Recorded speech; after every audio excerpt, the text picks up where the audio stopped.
Olá, tudo bem? Que bom ter você aqui de novo. Aqui é o Tony Ventura, falando no Tecnologicamente Falando, seu podcast de tecnologia. É um prazer estar aqui e hoje eu trouxe o Paulo Cunha, o Pacu da AWS. E a gente vai bater um papo sobre carreira executiva, tecnologias e muito mais. Vem com a gente!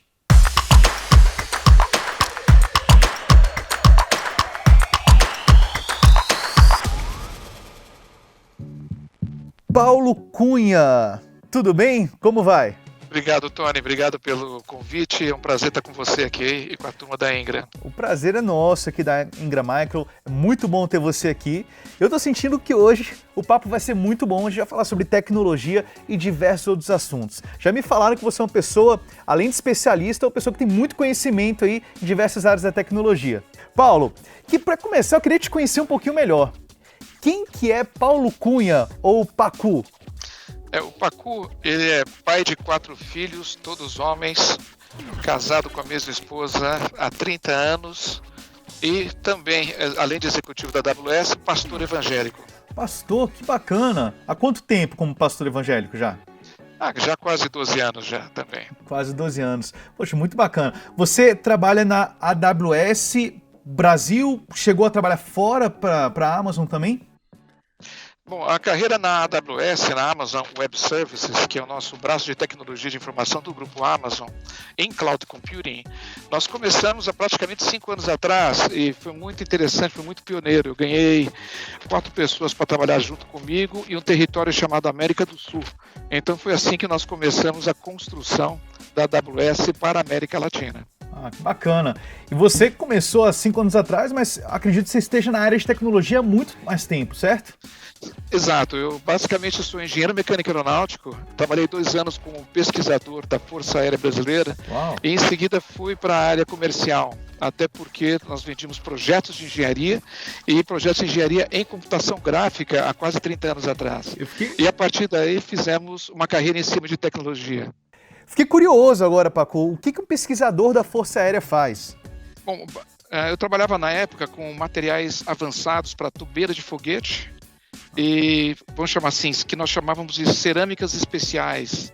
São basicamente peças que aguentam alta pressão, alta temperatura. Então, algo do tipo 1.500 graus Celsius, com uma pressão tremenda de um motor foguete para decolar satélites e afins, né? Então, basicamente, meu objetivo, o que eu fazia? Modelagem matemática e fazia testes estruturais dele, e testes térmicos. Então, esse era meu brinquedo na época.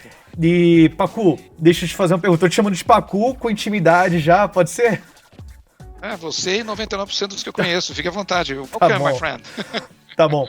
E, Pacu, você sempre gostou de tecnologia? Sim, acho que por formação mesmo, acabei fazendo uma engenharia mecânica aeronáutica, que bem na área de tecnologia e tecnologia de ponta. E o que acabou acontecendo é que eu saí da área de pesquisa e modelagem matemática e fui mostrar como ela se aplica na engenharia através de computação gráfica. E a partir daí comecei a fazer a minha carreira, porque tecnologia começou a ter uma evolução rapidíssima e profissionais estavam muito difíceis na época que pudessem fazer essa tradução. Eu acabei fazendo a opção de uma carreira de mercado, diferentemente da maioria das pessoas que fazem uma carreira dentro de uma empresa. O que significa isso? As empresas começavam a ter ciclos, nasciam, vinham para o Brasil, precisavam de profissionais e eu acabei fazendo toda a minha tradução da carreira em cima delas. Então, de empresas pioneiras como Hewlett-Packard, Cray Research, Intel, Microsoft, Motorola e Amazon Web Services são os pontos que eu traria assim para vocês, que empresas que ajudaram muito a me desenvolver como profissional. Bacana, você falou que muita coisa mudou num curto período de tempo. O que você sente que mudou, principalmente do ano 2000 para cá, né, nos últimos 20 anos? A maior mudança que houve, de fato, foi a computação em nuvem, porque ela traduz aquilo que era um investimento, em que nós chamamos de investimento tipo CAPEX, onde você traduz isso no investimento pesado na frente para depois você ter retorno, e você inverte o modelo e fala, olha, por que eu não faço como o modelo de empresas de utilities, como luz, telefone, onde eu uso primeiro e eu pago pelo que eu uso. Esta mudança, ela traduz muita coisa. Ontem mesmo, por coincidência, estava contando a história, né, de 2 jovens que um batendo papo com o outro falou assim, olha, o que você acha que a gente montar uma pequena empresa e a gente começar a alugar quarto dos outros, a casa dos outros também? Bom, nós não temos dinheiro, então peraí, que precisa fazer uma plataforma? Eu começo a plataforma fazendo da seguinte forma, começa ela pequenininha e vou pagando conforme eu uso. Se eu aumentar meus números de usuários ou de clientes, ela cresce junto, mas eu não pago na frente, eu pago conforme eu vou recebendo. Bom, o nome dessa empresa você conhece, Airbnb. Então, essa viabilização de você ter uma série de empresas que nasceram sem precisar ter aquele investimento inicial pesado de grandes servidores, software mais caro muitas vezes do que as próprias infraestruturas de hardware, isso tudo traduziu no novo conceito, no conceito que você consome tecnologia, ao invés de você só produzir tecnologia. O consumo mais inteligente. Correto. Eu não queria fazer jabá, não, mas eu já usei os servidores da Amazon, uso, e ele é exatamente isso como que você falou. Eu uso o que eu preciso, ele é elástico, né? Eu posso desligar a máquina, ligar a máquina. Se tiver mais gente, eu pago mais. Se tiver menos gente visitando minha plataforma e usando, eu pago menos. E por aí vai. Isso é muito bacana. Consumo inteligente. Exato, Tony. Obrigado por ser cliente nosso, viu? Eu te agradeço, gerente. Você não sabia que eu era, né? Eu falei de surpresa agora. Mas bacana. Muito bom. E eu gosto muito do serviço da Amazon. Eu acho muito bacana. A AWS e a Amazon como um todo. Eu tenho curiosidade para te fazer, fazendo entre parênteses aqui. Você já conheceu o Jeff Bezos ou ainda não? Pessoalmente? Eu tive a oportunidade de estar com o Jeff Bezos logo quando eu entrei num que nós chamamos no Town Hall, na reunião dos funcionários novos da empresa. É uma pessoa fantástica, uma visão para poucos, uma pessoa singular. Realmente, é um homem simples pelo tamanho que ele conseguiu trazer à empresa. Bacana, conheceu pessoalmente o Jeff. Muito bacana. E eu queria saber, você, né, na sua vida, falando de tecnologia, que a tecnologia está na nossa vida, às vezes a gente sem nem perceber, né? A nuvem é um exemplo disso. A gente nem percebe que a gente está usando a nuvem. Quando foi a primeira vez que você percebeu que a tecnologia estava influenciando a sua vida, a forma de viver? Quando você percebeu, parou, nossa, eu estou precisando de tecnologia para trabalhar, eu estou precisando de tecnologia para o meu dia a dia. Na verdade, o maior impacto que eu tive foi quando eu conheci a internet. Porque a partir da internet, e na época você tinha o browser mais importante, era o Netscape. E quando você olhou para aquilo e falou assim, uau, onde te leva isso? E você consegue conectar com o mundo inteiro. E de certa forma começaram a vir as primeiras aplicações, e as aplicações elas independiam de onde você estava, apesar da língua universal continuar sendo o inglês. Isso foi fantástico. O segundo impacto que eu tive, e foi um impacto assim que eu diria assim para você, eu ganhei horas de sono, eu agradeço muito pela turminha que desenvolveu isso, foi quando eu tive a primeira experiência em Wi-Fi. Eu sou do tempo ainda, Tony, em que a gente ia para as conferências, né? Ia fazer visitas a clientes, para fazer as viagens internacionais, e você chegava no aeroporto desesperado, até mesmo para um antigo telefone público, colocava o cartão de crédito e colocava aquele cabinho no telefone para puxar seus e-mails. Um belo dia eu recebi um notebook com Wi-Fi, e eu cheguei no hotel e no meio da conferência comecei a responder para os meus clientes e os internos da empresa e tratava dos assuntos de planejamento, e cheguei no quarto e falei, eu posso fazer as minhas coisas, não mais o da empresa. Aquilo para mim foi a segunda transformação. Isso quando a gente está falando, as primeiras e segunda? A primeira delas, né, nós estamos falando em 1994, 95, né? E foi exatamente, né? Você lembra que, não sei se você lembra disso, Tony, mas o primeiro browser chamava Mosaic, e através do Mosaic foi exatamente aquela dupla que são capitalistas de risco, o Horowitz e o mais importante, que é o sócio dele. O sócio dele desenvolveu o Mosaic em uma semana. O cara não dormiu por uma semana na universidade e montou. Logo em seguida, obviamente, um professor de Stanford, que era investidor, viu a sacada e montaram a Netscape juntos. Eu usei muito Netscape. Então, isso é 94, 95. Tony, desculpa, mas você não tem cara de ser tão velho quanto eu, cara. Então, mas eu usei muito Netscape. Mosaic eu não lembrava, não, mas Netscape eu lembro. Usei muito. E a partir daí, isso foi 94, 95. 2002 foi quando eu tive o meu primeiro choque de chegar no hotel, aquela bolha de Wi-Fi, e feliz da vida, sabendo que eu tinha a partir das 7 da noite para mim. Então, isso para mim foi segundo. O terceiro, para ser honesto com você, foi quando eu aprendi o que é a AWS. e um belo dia uma pessoa falou assim para mim, roda na Amazon. Eu falei, o que é isso? Como eu compro na Amazon, né? Não, é Amazon Web Services. E quando eu comecei a entender e comecei a ver todo o movimento de startup, isso foi em 2010, a empresa já tinha 4 anos. Basicamente, a partir daquele momento, eu comecei a ver a disruptura que foi você ter realmente uma empresa que te oferece serviços sólidos nesse modelo que nós discutimos anteriormente. Basicamente, você consome TI. Isso foi, na minha opinião, a terceira grande disruptura para mim. E você comentou de startups aí, você falou o nome de startups, e a gente sabe que tudo está mudando muito rápido. Os últimos 5 anos era completamente diferente do que é hoje. Uma pessoa me falou uma vez que fez uma analogia, né? Se uma pessoa dormisse em 1880 e acordasse em 1900, 20 anos depois, o mundo estaria praticamente igual, ela conseguiria viver muito bem. Se a pessoa dormir em 2011 e acordar em 2021, mudou tudo já, né? A forma de ganhar dinheiro, a forma de conviver com as pessoas, tudo. E eu queria te perguntar sobre startups. Como é que você vê as startups hoje em dia, 2021, porque mudou muita coisa de 2011, 2012 para cá, e como é que você vê startups em relação à competitividade das empresas, grandes empresas, né? Sem dúvida. Eu acho que o grande movimento foi, trazendo um pouquinho, Tony, da história, para quem não teve a oportunidade de viver essa história, viver intensamente essa história, na verdade. Em 2004 foi quando o capital de risco, o Venture Capital, começou a vir para o Brasil. E se você for olhar até então, o país não tinha modelos de financiamento a não ser Sebrae, essa é a grande verdade, né? Então, qualquer grande ideia que você tivesse, ou você tinha um amigo cujo pai era rico e poderia investir em você, ou seu pai tinha um amigo rico, ou seu pai tinha dinheiro e investir em você, ou se não, você não tinha por onde correr. Então, acho que tem uma história bonita nisso tudo, que é a indústria financeira, que se equipou. Em 2006, 2007, nasceu o primeiro banco brasileiro com um venture capital chamado Stratos. E eles começaram a partir daí, era um pessoal da McKinsey que começou a montar, estruturar, e montaram eles mesmos. Stratos está viva muito bem, inclusive, e começaram a fazer os primeiros investimentos, não necessariamente exclusivamente em tecnologia, mas em ideias novas, né? O que acabou acontecendo é que logo depois o Brasil, num grande boom, os grandes bancos começaram a vir, grandes grupos se estruturaram aqui para o Brasil também, e você tem hoje uma comunidade que vai desde investidores anjos, passando por venture capital, até também investidores de equity, né, de certa forma. Nesse modelo que nós estamos falando, a tecnologia começou a ficar mais simples e barata. Nós demos o exemplo da Amazon Web Services, onde você conseguiu reduzir seu custo de entrada, e a consequência disso é que a inovação começou a ficar um negócio diferente, né?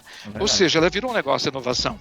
Você tem tecnologia disponível, você tem gente bem formada, o país forma ainda, tem capitais importantes intelectuais aqui no país, você vê grandes empresários que se deram muito bem. Você tem o Laes Consentino, por exemplo, com a TOTS, com uma excepcional empresa do tamanho que ela chegou, sem falar em inúmeras outras incubadoras e empresas que vocês conhecem também. Mas, de certa forma, nós começamos a ter um ciclo diferente, onde as pessoas conseguiam combinar capital existente, talento humano e tecnologia disponível. Com certeza, elas começam a entrar num modelo de disrupção muito grande. E se eu for para um lado que eu gostaria de trazer para debater contigo, Tony, que é exatamente o lado da educação, e ainda mais no momento de pandemia que você vê hoje, é incrível o que você consegue ver professores desenvolvendo de empresas para atender alunos, assim como também educadores, assim como também empreendedores jovens ou empreendedores mais maduros, transformando suas empresas nesse sentido. Eu fiquei bastante positivo e impressionado quando eu vejo o Galindo, o presidente, o CEO do Grupo Cogna, ele, há 3 anos atrás, tendo a visão de transformar o Grupo Cogna na maior EdTech do mundo. E se você for ver o pace que eles atendem 1.200.000 alunos com os campos fechados. São brasileiros, então, você está falando, esse grupo, né? São grupo brasileiro, é o Grupo Cogna. Então, quando você olha esse volume de alunos e você consegue entender a velocidade com que eles vão, é impressionante.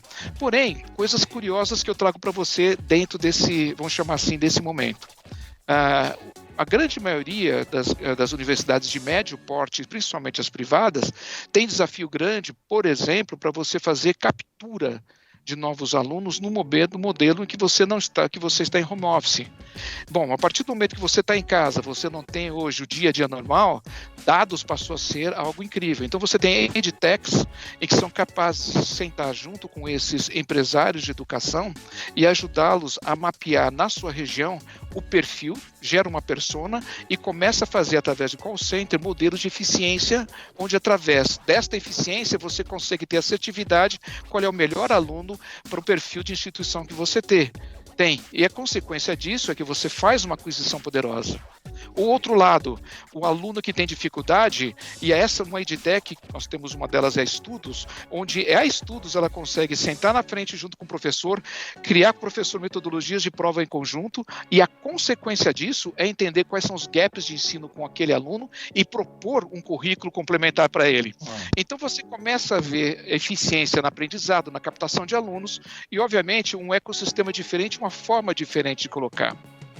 Faz sentido para você? Faz todo sentido. Eu até queria te falar sobre as startups em si, que o conceito lá quando você começou quando, não você, mas quando as startups começaram a ficar mais populares no mundo, eu coloco aí 2009, 2008, 2009, 2010, Perfeito. Surgiu um conceito de aceleradora, né? De incubadora. A incubadora já está fazendo um trabalho, mas a aceleradora veio para focar em algo mais rápido, né? Nas startups Perfeito. em si.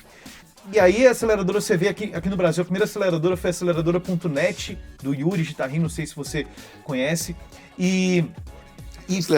Acelerador, exatamente. E veio fazendo um trabalho bem interessante, não só com dinheiro, né, com financiando startups, mas também com smart money, que a gente chama, que é um mentor que dá um direcionamento, que abre a porta do networking dele para ajudar a startup a crescer e outras coisas mais, né? E eu fiquei sabendo, também eu li, se me corrija se eu estiver errado, por favor, Paco, que a Amazon, que a AWS também tem um programa de uma aceleradora que ajuda as edtechs, né? Trazem startups da área de educação para dar direcionamento, para ajudar as startups a crescerem e virar empresa. É isso mesmo? Tony, perfeito, é exatamente isso, né? Obrigado por você trazer também esse histórico, está sendo bacana a nossa conversa, está me lembrando de coisas bem interessantes e importantes da evolução desse mercado no Brasil. Nós lançamos há 2 anos, chama-se EdStart, ela é uma aceleradora. Ela basicamente tem 2 tipos de empresas. O primeiro tipo de empresa que entra é a empresa que ela já existe, ela já fatura, ela tem um limite, ela vai até $10 milhões. Acima de $10 milhões ela não participa mais da nossa aceleradora. Faturamento anual, obrigado. Mas o que nós fornecemos? Nós fornecemos primeiro tecnologia, pessoas para ajudarem no desenvolvimento tecnológico e aprimoramento do seu produto, o uso da nuvem durante a prototipação e startups em cima de projetos novos com clientes, mentoria, e nós fazemos matchmaker com o investidor. Então, esses são os primeiros, vamos chamar assim, o primeiro NEC. Está indo muito bem. No mundo, são centenas e centenas. Nós, infelizmente, não quebramos o número do Brasil, mas somos 20 dessas aceleradoras. E na próxima fase, agora, nós estamos fazendo matchmaking internacional. Então, vamos ajudar alguma das edtechs a se internacionalizar. Esse é o próximo desafio nosso. Com quantas startups aqui no Brasil já? Esse é o número que eu não posso ainda comentar, mas claro. Globalmente falando, são realmente um Centenas. número bem expressivo. Bacana. Centenas e centenas. Quando você olha para a segunda categoria, ela é muito bacana, que são os innovators. O que são os innovators? Você lembra da empresa que tem o MEI, né? O microempresário individual? Lembra. Esse é o innovator. Ele começa com a ideia dele, ele sabe que a ideia dele é bacana, eu quero fazer meu MVP para depois lançar a empresa. Nós estamos agora ajudando ele a fazer MVP também. Então lançamos innovators e conseguimos ter essa categoria. Quase que nós somos quase como... Eu diria assim para você, quase como um anjo ajudando eles nesse momento. Nosso financiamento é muito mais, como você disse, né? É a parte smart. O money vem em créditos de nuvem, o money vem como sendo parte do que nós colocamos em cima de inteligência de arquitetos. Networking. E, obviamente, networking com todas as dimensões, cliente final, startups existentes, existem aquisições entre elas, existem muita parceria de complementariedade, e é assim que a gente está conseguindo montar. Estamos muito felizes, né? Temos uma rede dedicada aqui no Brasil, e convido aqueles que estão nos ouvindo, que tem uma boa ideia, vai ser um tremendo welcome. Entra no aws.amazon.com e põe EdStart, e você vai ter o nosso programa prontinho para você. EdStart, de educação. Qualquer pessoa pode se inscrever? Qualquer pessoa pode se inscrever, temos essas modalidades que eu coloquei para vocês, encaixando nelas, nós vamos juntos. Menos de 10 milhões de dólares de faturamento anual, ou se você tiver uma ideia e queira criar um MVP, se quiser criar um MVP, que é um produto mínimo viável em educação, especificamente educação, né? E o produto, só para a gente explicar para o pessoal que está ouvindo, produto mínimo viável é o menor esforço possível que você vai fazer em tempo e dinheiro para colocar a sua solução rodando, para que outras pessoas consigam usar e você consiga testar e validar. Será que alguém vai pagar para minha solução? Será que alguém vai contratar minha solução? Se você vê 5, 10, 20 pessoas contratando sua solução, você consegue validar aquela métrica e aí você consegue tentar escalar a partir daí, né? Então o MVP, que é o primeiro passo, a Amazon no programa deles vai ajudar vocês a fazerem o produto mínimo viável antes de você estar escalando. É isso, né, Pacu? Perfeito, Tony. Muito obrigado aí. Excelente sumário. Bacana. E, Pacu, eu adoro também esse mundo de startup, esse mundo de aceleradora. E cada aceleradora tem um foco, né? Existem diversas aceleradoras no mundo. A Amazon, então, tem um foco. Esse programa de vocês é um foco de educação, especificamente. E vocês dão toda a infraestrutura da Amazon, como servidor e créditos. Que mais, além de servidor, que vocês oferecem assim, para as pessoas do programa? É muito bacana você ter trazido, porque o que está acontecendo com a evolução de nuvens, né? Basicamente, nós lançamos no ano passado mais ou menos 2.750 novos serviços e updates em cloud. Por isso. Se você dividir por 365, dá mais ou menos, se minha conta estiver errada, uns 8 novos serviços por dia, incluindo sábado, domingo e feriado, tá? E não respeitando Natal e Ano Novo. Então, quando você olha para isso, você fala, caramba, né? O que acaba acontecendo? Hoje nós temos a maior profundidade e largura de serviços de TI. Você vai, desde você rodar seu aplicativo em microserviços, colocar em tecnologia que nós chamamos de containers, até internet das coisas, machine learning, inteligência artificial, big data, automação de bases de dados. Base de dados, nós temos praticamente 14 bases de dados de oferta para você, desde modo específico de alta elasticidade, as mesmas usadas pelo portal Amazon.com, até você chegar ao ponto de você ter mecanismos de machine learning, como por exemplo, as mesmas usadas para você identificar que filme você quer no Netflix à disposição de quem está na sua startup. Então, no final do dia, nós colocamos o maior catálogo de serviços disponíveis em cloud computing nas mãos de você, que é um criador de aplicação. Esse é o nosso negócio. Nós estamos procurando o que nós chamamos dos builders. Nós queremos a turma que monta. Mão na massa ali também. Exatamente. E Paco, eu queria... Talvez essa pergunta seja um pouco polêmica, se você não quiser responder, fique à vontade. Mas pelo que você está percebendo, assim, das startups ou pessoas que você está encontrando, talvez para fazer parte desse programa, ou da sua observação mesmo, você acha que o Brasil está muito atrás dos outros países em relação a startups, a empreendedores fora da curva, a pessoas que querem realmente fazer, ou não? Você acha que está na mesma linha dos outros países, na sua opinião? Na minha avaliação está na mesma linha, só no segmento de edtechs, né? Sem falar de fintechs, nós não estamos falando dos outros mercados verticais, nós estamos falando de health tech, nós não estamos falando em govtechs. Podemos explorar essas linhas se você achar conveniente, Tony.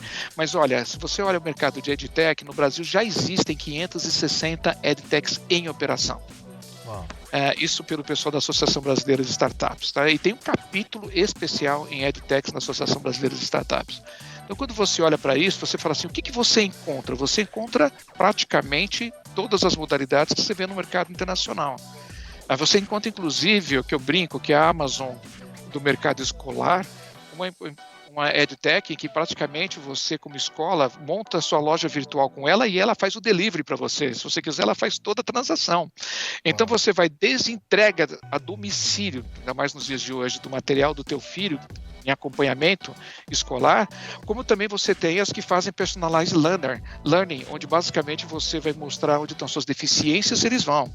E esse modelo de eficiência é muito curioso, porque ele consegue olhar para você, o seu histórico de notas, dar o benchmark, oferece currículo e te oferece, inclusive, quais materiais e quanto tempo nos dias da semana você deveria dedicar para você conseguir chegar aos seus objetivos.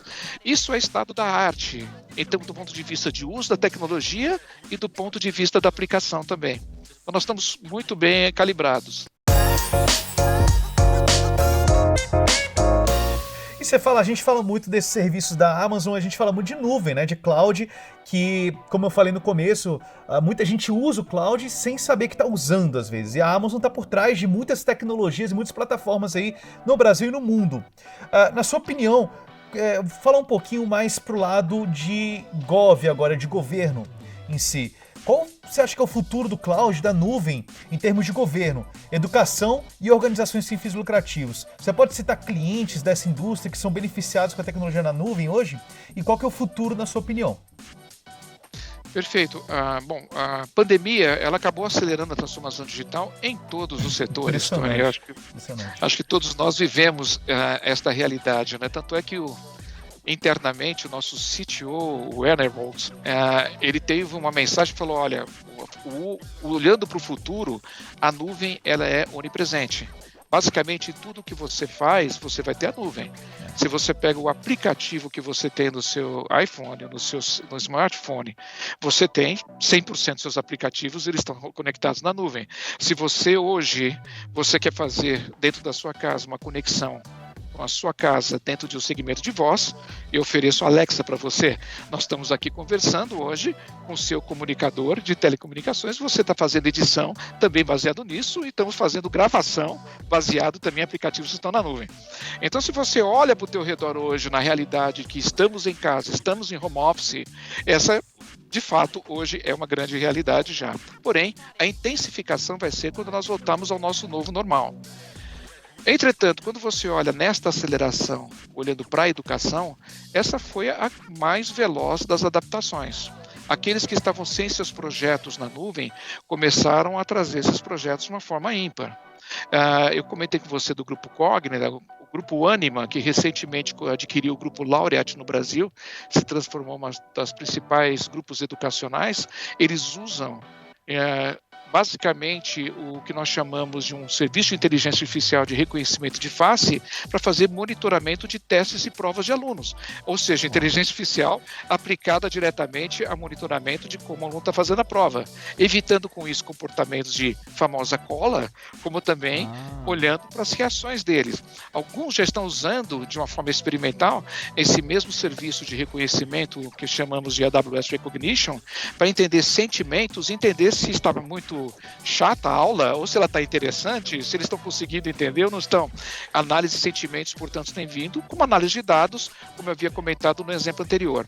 Esse é um segmento que está acelerando de uma forma muito grande, por isso que nós conversamos um pouquinho também sobre o modelo de acelerador Head Start. Agora, isso se replica.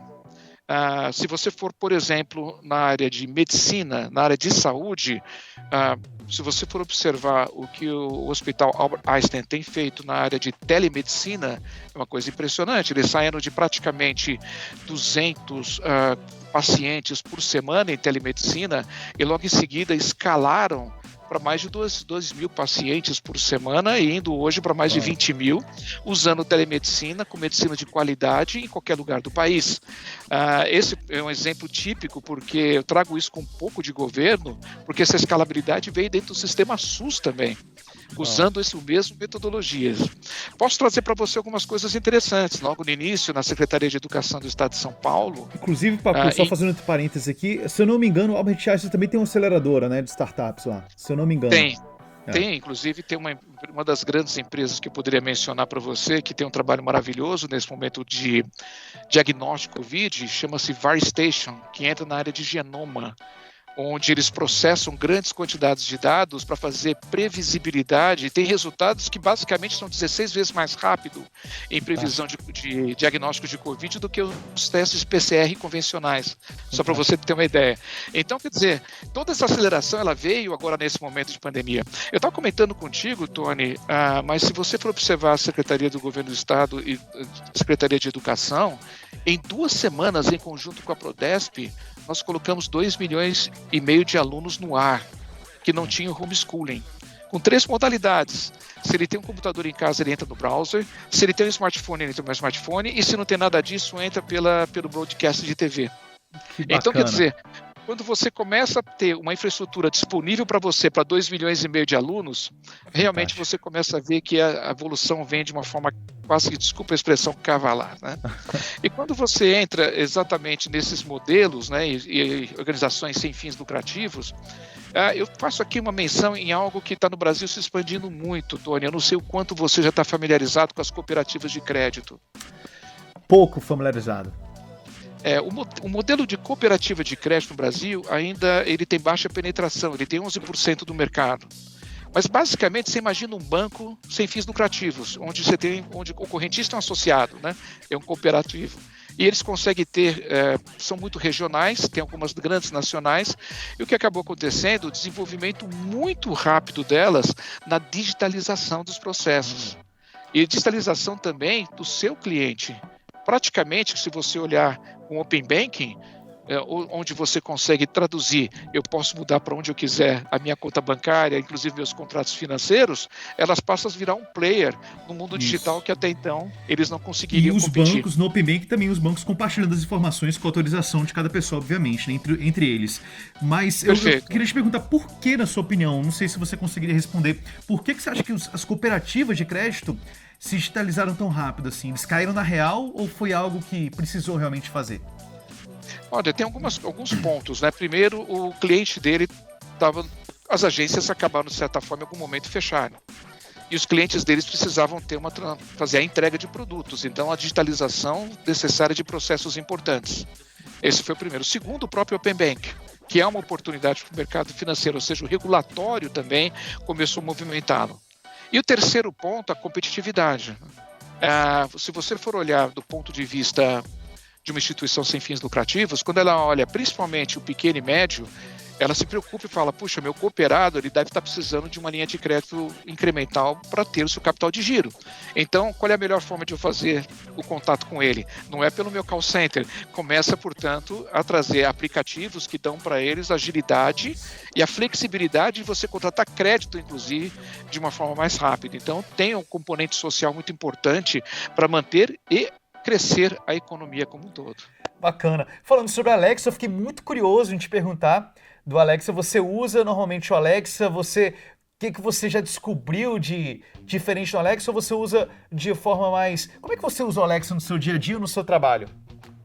É muito interessante, né? Por ser uma empresa internacional, no nosso back-office, eu acabo fazendo muitas coisas pequenas, por exemplo, assim, que horas são em Seattle agora? Ela me responde, então não posso ligar para a pessoa agora. Então, ok.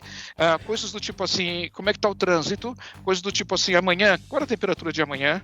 Ou aí eu faço uma conexão junto tanto com o Amazon Music, como também Spotify, e eu pergunto, me coloca tal música, e elas colocam tal música que eu quero. Eu uso ela bem pelo meu jeito pessoal. Agora, você também... marcar reunião também. Ela consegue também em algumas aplicações, sim, e o próximo passo vai ser colocar exatamente automação de iluminação em casa, que isso me ajuda muito. Isso é ótimo. Agora, só um entre parênteses, não perca seu pensamento que você ia falar, não, só um entre parênteses. Sabe o que eu descobri que o Alexa faz, que eu não sabia? O Alexa é uma companhia. Para minha mãe, por exemplo, que está com os seus 79 anos, ela é uma companhia. Minha mãe mora sozinha e ela se diverte com a Alexa, que ela dá bom dia. Cada bom dia da Alexa é um bom dia diferente, né, aleatório, e vai falando, hoje é dia da mulher, hoje é dia disso, hoje é dia daquilo. Então virou uma companhia para pessoas mais solitárias. Isso é muito bacana. Bom, essa é mais uma aplicação dela, né? Nós estamos trabalhando a Alexa agora no meio da saúde, e você dizer, olha, por favor, acende a luz aqui, acende a luz, foco 3, foi um foco 3 em cima da sala de cirurgia, ou de uma intensividade. Então nós estamos começando a colocar a verticalização dela, e a saúde tem uma que tem dado muito impacto. E por que comentei da saúde? Porque pessoas mais idosas também podem fazer solicitação através da Alexa, e a Alexa disparar um serviço. Então, esse é um caminho muito bacana que nós estamos seguindo também. Com certeza, com certeza. Muito bom, Paulo. Eu queria que você deixasse uma mensagem final, que o tempo passou super rápido aqui, conversando com você. Foi muito bom o papo. Eu adorei. Você gostou? Muito, Tony. Parabéns aí pela sua dinâmica, viu? Muito obrigado. Eu que agradeço você ter aceitado o nosso convite. E eu queria fazer duas perguntas para você. Como é que é o seu dia a dia hoje no trabalho? Você tem trabalhado home office, no escritório? Como é que é o seu dia a dia em relação à produtividade? Quais ferramentas ou aplicativos te ajudam com a sua produtividade de trabalho do dia a dia? E a segunda pergunta, não é uma pergunta, é um pedido para você deixar uma frase final aqui para todo mundo que está ouvindo. Perfeito. Basicamente, o que acaba usando como produtividade são as ferramentas que a Amazon Web Services promovem para que eu possa ter uma interação. Os maiores delas são o comunicador, e se chama Chime, dentro da própria Amazon. Sim, é um produto da Amazon Web Services, e o Chime tem todas as funcionalidades de um excelente aplicativo para nós em comunicação. O segundo são exatamente as ferramentas mais orientadas à automação de escritório. E o que acaba acontecendo no meu dia a dia, né? No dia a dia, ele é disciplinado em ter um momento de entrada, um momento de saída, porque o home office te cria uma armadilha terrível, que quando você menos espera, você já está quase na hora de você ir jantar, e você jantar às 10 da noite, então, e consequentemente você quase que na hora de dormir. Então, a grande sacada é colocar exatamente alarmes para me disciplinar no dia a dia. Nós estamos fazendo obviamente, respeitando a legislação local, nós estamos fazendo home office, com as transições e com necessidades de viagens quando o cliente exige e pede um suporte mais localizado, mas, obviamente, tendo uma política básica de acompanhamento do que as diretrizes do governo do Estado de São Paulo e do município de São Paulo têm dado para nós. Mas o meu dia a dia tem sido muito divertido, até porque tenho conhecido mais pessoas do que eu conhecia anteriormente, porque o volume de reuniões aumentaram. Essa é a grande verdade. Né? Aumentou o volume de reunião. As reuniões estão mais rápidas ou continuam o mesmo tempo que eram presenciais? Elas estão sendo mais efetivas, né? Eu reparo que as nossas reuniões elas se encurtaram para 30 minutos, mas estão sendo mais efetivas. Entretanto, os volumes de número de reuniões acabou aumentando no mesmo espaço de tempo. Cabe mais, né? Que você tem disciplina. Exatamente. Esse é o grande desafio que nós estamos vivendo. Olha, Paulo, bacana. Eu queria... Pacu, obrigado pela intimidade de chamar de Pacu, seus amigos te chamam também. Imenso, por favor. E eu queria que você deixasse, por gentileza, uma mensagem final falando sobre tecnologia, sobre futuro, sobre Amazon, sobre carreira, uma mensagem final para as pessoas que estão escutando aqui. Bom, a tecnologia de nuvem é uma tecnologia ainda nascente, né? Nós somos a mais antiga empresa e só temos 15 anos, celebramos 15 anos agora. Foi uma grande visão dada pelo nosso fundador, Jeff Bezos. Porém, o que eu tenho como dica para vocês? Nós só temos colocado 5% do mercado em nuvem. Nós temos 95% do mercado ainda a ser conquistado pela tecnologia de computação em nuvem. Portanto, eu recomendo, se você gosta da área técnica, que você olhe para as tecnologias em computação de nuvem e comece a especializar. Você vai ter um mercado tremendo para os próximos 15 anos, pelo menos. Então, sucesso, e conto muito com você e conte com a AWS. Muito obrigado. Obrigado, Pacu. Obrigado por você ter aceito o convite e por nos ter brindado com esse conhecimento que você passou. Muito obrigado.